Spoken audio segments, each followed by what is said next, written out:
Hi, everybody. My name is Amy Trainer. First, I'd like to say to excuse my voice right now. I currently do not have a voice from a very intense volleyball game I coached recently. So please bear with me as I go through this presentation on digital citizen advocacy.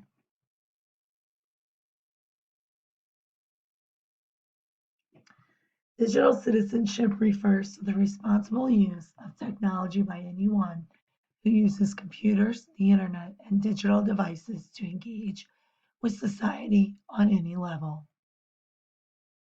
First, let's talk about civil engagement to improve the school community. Civic engagement refers to service and making a difference in the community. Some examples would be school beautifications, volunteering, donating, and working at polls for elections. And those are just a few. In my personal school, I have seen that students must earn 75 hours of service learning to graduate. It's a graduation requirement. Many students do not have engagement or investment in their service learning and don't appreciate what is being asked of them. So our school as a solution has given ownership to the students.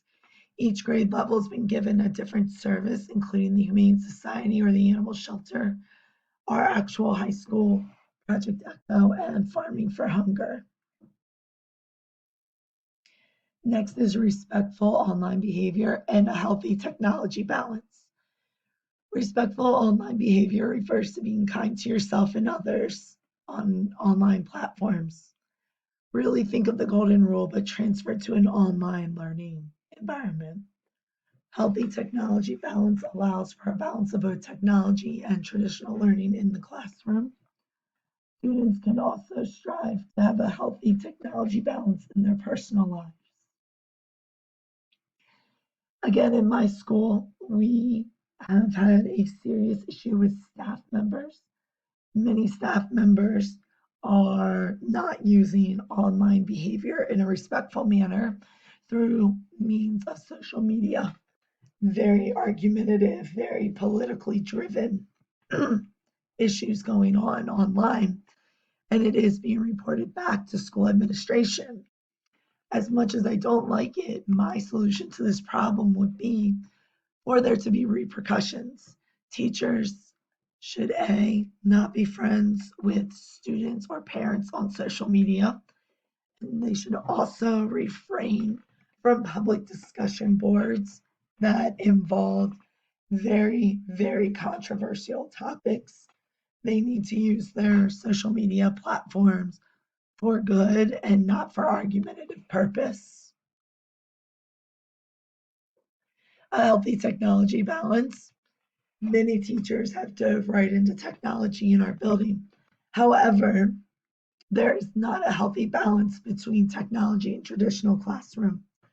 Teachers need to provide tech-free classrooms, which would include no cell phones or using some traditional learning, such as reading a text online or not reading it online.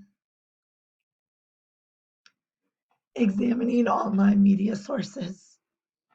This is really important because an online source can be disguised as what we like to call fake news, which has become a very common term over the past 6 years. Social media is the main source of news for adults and the youth, and being able to examine an online source is super, super important. This is an example from a lesson that students get on fake news, but with fruit. Let's talk about apples. Did you see the new Apple commercial? Not the one from Apple, the one that CNN put out with the apple. Have y'all seen this? This is a real commercial. It's bananas. If you don't know what I'm talking about, this is CNN's new commercial. This is an apple. Some people might try to tell you that it's a banana. They might scream banana, banana, banana over and over and over again. They might put banana in all caps.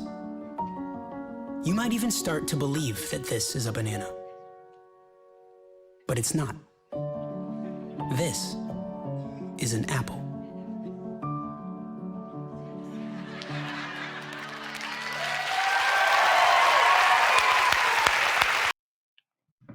I'm going to pause the video right there. She does go into a very funny skit about what fake news is. I think this came out in about 2017.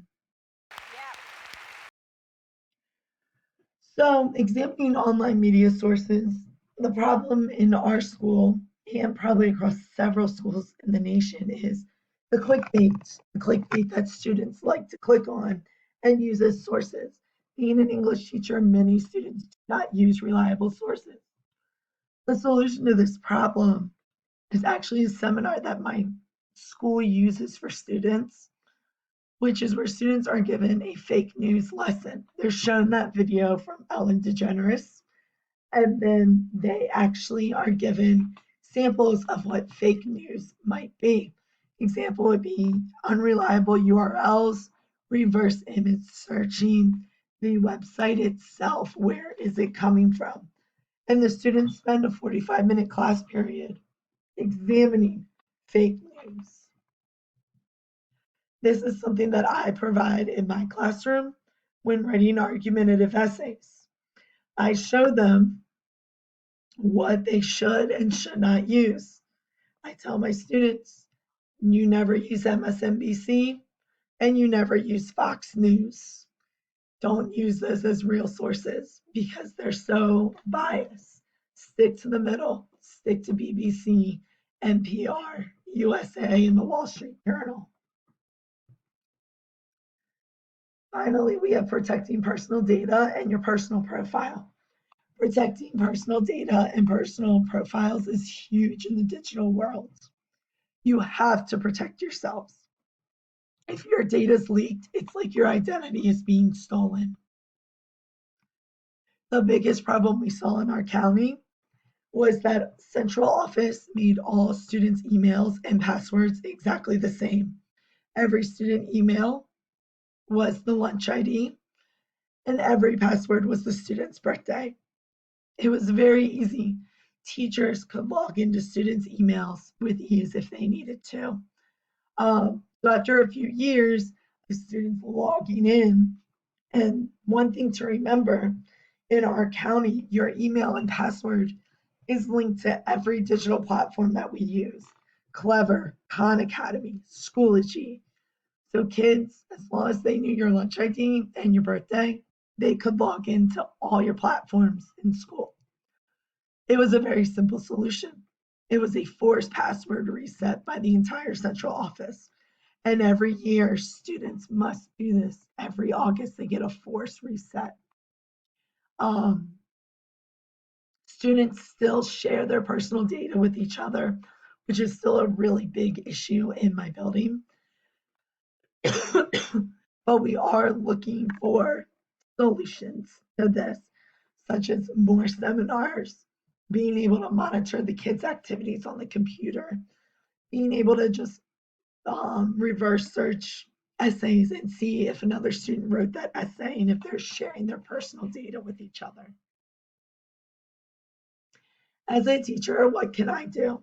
I think it's really important that I need to continue my education in technology, especially when it comes to digital citizenship and being an advocate for it. I've taken about 15 classes called Digital Learning Bites, which is all about the digital classroom, digital citizenship, how to improve teaching in the technology world that we are living in currently, and how to make our students better learners and better online learners.